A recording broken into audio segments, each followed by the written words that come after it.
We were just saying with the co-star there that we don't really know an awful lot about these characters being sort of early days. Okay. So can we sort of maybe do the awful boilerplate sort of thing of like telling us what the character is all about? Well, I'm the showrunner, so I'm not an actor. I just said about the dumbest thing I said. Oh, that's okay. Let's see. I'm Natalie Chaidez. I'm the executive producer and showrunner of 12 Monkeys, which is a remake of the classic Terry Gilliam movie, but it is a reimagining of it. And we are departing from the movie. It's a lot grittier. It's a lot realer, and we open up the world of the movie in some really cool ways. Let me ask one more question and to sort of dig myself out of the abyss that I put myself in. No, that's okay. I'm sort of curious there from talking to Travis and Terry before. We were talking about the inherent difficulties of not adapting but doing a sort of a different version of a well-known genre film. Did you find working on this that it was quite difficult to sort of find that sort of sweet spot between these not wanting to use too many of the recognizable elements, but still being able to keep this recognizable to people who really love the film? We very quickly dove into our own world after the pilot. And, one of the pleasures of being able to do a series as opposed to a movie is you have time. I mean, you have the ability to go places that the movie did not have time to go. So when you watch the original movie and you see Bruce Willis's world, you're like, wow, that looks really cool, like that prison and stuff. We as a series are able to open that up and visit those places. And so we very, very quickly left behind, servicing, and I don't think, Terry Travis, who wrote the pilot, he wrote the pilot it wasn't a 12 Monkeys adaptation when they wrote it, it was retrofitted into that. So I think we, very quickly have moved beyond that and in a good way and into a lot of exciting places that the movie just doesn't have time to take because it's just so short. Terry and Travis were talking about, moving it away from being a dissertation on sanity. Yeah. And it sounds more like Cole is maybe a little bit on a hero's journey or a redemption journey. Is there still some exploration of sanity, or is that kind of moved away? Well, did Emily Hampshire sit down here yet? Mm-hmm. So she's our wild card, and she's definitely an exploration in sanity. And, is she a genius? Is she crazy? Is she crazy like a fox? Is she good? Is she bad? Is she one of the monkeys? Is she gonna, help with the plague, stop the plague? I mean, so her character is really the part of the show that we get to explore those same issues. But yeah, with the Cole / Bruce Willis character, we pretty much quickly move past that, and he is dealing with ideas of redemption and trying to make up for the things that he did in the period between when the plague struck and we meet him in 2043. So. Do you find that, as they were talking to us about how complicated it all gets with the time travel, how is this for you as trying to navigate this as a showrunner? I have refereed many a time travel fight between Terry and Travis. I thought it's a gin, whatever it is. So we work very, very hard to keep our show consistent. We have an enormous timeline, an actual written timeline that we keep on the wall, that production has, that our writer's assistant has, that everyone's continually checking. If he has a scar here, will he have it in 2015? So we're quite cognizant of and we also have an awareness of what's come before us in terms of time travel storytelling. Right, yeah. So we very clearly depart from the movie quickly. The 12 Monkeys movie was you cannot change time. Fate is fate. In our pilot, we say very clearly, change the past, the future changes as well. I don't know if you guys saw the pilot. You scratch the watch scratches. The cool thing about our show is that we're discovering those time travel rules as we go along the series. Our characters are, as they're moving through. In the pilot there, Cole has a theory. His theory is, if I shoot England, if I shoot the villain, I will stop the plague. It's like, if I could go back and shoot Hitler, I would stop World War II. Is that proven true? No, he goes back and shoots him, and he's still there. So we have to regroup as characters and say, what now? What we thought about time travel isn't true because it's the first time they have a time machine. Nobody knows how it works. So I think it's really exciting that we're discovering that, we the audience, hopefully not we the writers, but the audience is discovering that along with the characters, the rules of time travel. We have an idea we the writers do have an idea of where we want it ultimately to go time travel-wise, but we really want it to be a journey. So. Did you guys shoot you guys shot in Detroit? We did. Yeah. Did that add to the the environment, the experience? Absolutely, 100%. We shot in Detroit. Which for those of you guys who haven't visited, there's quite a lot of dilapidated buildings, abandoned buildings, and indeed feels very post-apocalyptic part of it, which is really sad for the city, but really great for production design. And I think it gave us a look, it gave us a feel, because the parts of our show that are set in the future are a world in which, 7 billion people have died, in which 98% of the population is gone. And when you're in Detroit and you see the grandeur of the architecture and no one in it, it really gives you an achy, haunting feeling. Some of it which made it on screen, some of which was left on the floor.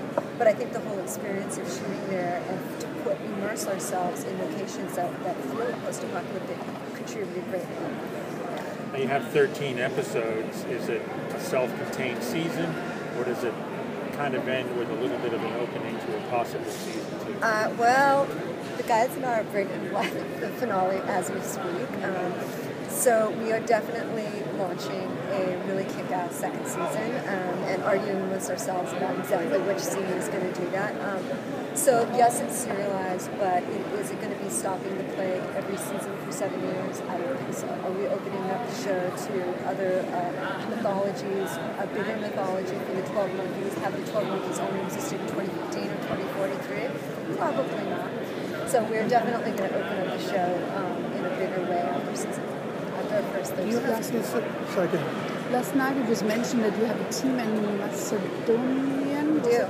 And there's an Ebola outbreak that the team is exposed to. Are you pulling them back out? Incredibly. And how does that affect the show in a way that it's kind of almost too real? Yeah, that's a really great question. So right now we have a unit on the ground in Macedonia. We're shooting overseas footage. And indeed, there was an Ebola outbreak in Macedonia while we were shooting. And the irony, I don't know, the opposite of kismet, whatever that is that our art department was putting up posters that said quarantine while they were really putting out quarantine stuff. It's an awful, obviously an awful and horrible, thing that's happening. I do think creatively, it just poses an interesting question for the show of can humanity get a hold of that movie, be able to really get to that point. So it makes the dramatic concerns for our show, unfortunately, all the more real. Can I follow up on something that Tony asked you just a moment ago about whether or not the first season is self-contained? Do you have to sort of go in with a sort of a long-term mythology on this and then hopefully in an ideal world sort of move towards it? Yeah. Because if you don't have those sort of markers in place from the beginning, people tend to get the perception that maybe you're sort of making it up as you go along. Absolutely have to have templates. I've been on some great serialized shows. I did the first season of Heroes. I did Sarah Connor. I did absolutely have to have templates and know where you're going. With that said, you also have to be flexible to go where someone you cast, they're fantastic, and you say, I want to see more of that character. So while you're heading to the temple, you got to be ready to snake around and lean into whatever comes along, and you have to be ready to pull out tents. What you can't do, where sometimes when you get in trouble with storytellers, is to go for a quick, cool plot move that you haven't thought out through and screws you down. So a lot of serialized shows, that's how they get. I've done it myself. You get in trouble and you fall in love with a cool scene or a super cool idea. But if it takes you off track from the general direction of where your show's headed, and an audience feels it. An audience feels it when you know the next moment by the minutes. Where they were like, what the fuck was that? Especially on Heroes. Sometimes I only did the first season, but sometimes you can win them back and show, look, you did know what we were doing. You're in good, safe hands. This is why we did that turn. Sometimes it takes a while. Sometimes you never get them back. So you do have to be really, really careful in serialized storytelling. there's a bunch of films made into TV shows now. I mean, there's Fargo, Transporter, Westworld is coming. What do you think is the real appeal of doing this right now, and do you think it's a trend that will stay? Wow, okay, that's a good question. I mean, I think some of it is just marketplace reality and the ease of making a sale off a big title. I mean, just most brashly and crudely, it's like, it's easier to walk into a room and say, Westworld, as opposed to me saying, so it's this world and there's robots, like, you've already got a known property that you're trying to sell. Secondly, I think it's a little bit of the balance shift of power in the TV and film business right now, and that a lot of great creative people are wanting to work in television because you get to be an auteur, because you get to spend more time with your characters, because an actor like a Woody Harrelson gets to take in over 6 months, and the pleasure of having that experience to get to spend with those characters and those stories. So I think part of the shift in drawing feature titles to television is a little bit of the joy of discovery for the Hollywood community of the pleasures of television storytelling, which wasn't always the case when I started in the business. It was a little bit like you're a TV writer and then there's feature writers, but those two have really come together and even tilted towards feature people jumping into time, wanting to jump into time. So following on from that, can we ask you what we maybe asked Travis and Terry before? What does this series offer us that either we've not seen before, or maybe you're offering us such an amazing take on it that okay, so this is the best time travel series in the history of television. It's done. Like this, we're handling it in a way that audiences are finally ready for. I think there's enough savvy time travel viewers that can follow the stuff, even the stuff that was said in the pilot about paradoxes and raising questions about time loops and stuff like that. I think the audience has become prepared for a series that doesn't talk down to it about time travel, and being prepared by great shows like Lost and we did talk about Season and stuff like that. So I think we have to offer that. I think we have to offer a great, epic, emotional journey, and just the fluidity and the ability to jump from time period to time period and follow the relationship of two people as they try to fight this epic battle together. So all that, and we got a cool time machine.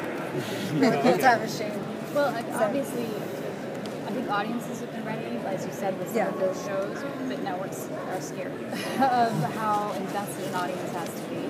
So, and most of the time they enforce upon you kind of an episodic kind of way of telling it. And with Syfy just saying, hey, let's just give us a chance with you guys? Two parts. Okay, first of all, Syfy has been amazing in their support. I mean, they've let us do what we want. They have not challenged us at all in how challenging our storytelling is and how vicious our storytelling is, jumping from period to period. And I think they really are trying to return to just great classic science fiction, The Child's End and 12 Monkeys. So they've been great creative partners. In terms of serialized storytelling, I think the pendulum has swung back the other way because of binge watching. Because all of us will sit down and watch 6 episodes of Fargo at a time. The way we watch is different, so the way that they buy and the way that they know people are watching is different. So even a few years ago, where the mandate was standalone episodes, which is an episode that can just be watched unconnected, now they're much buyers and marketplace networks are much more okay with shows that are completely serialized, because I think the audience really dig that level of engagement. I mean, they like it. That's just the way that we're watching television. Thank you. Thanks so much. It's cool that you're approaching it that way. You're aware of what the audience does. That's great. Right? I mean, that's how we watch it. So. Yeah, there you go. Yeah. Anyways, it was great meeting you guys. Thank you. Thank you very much.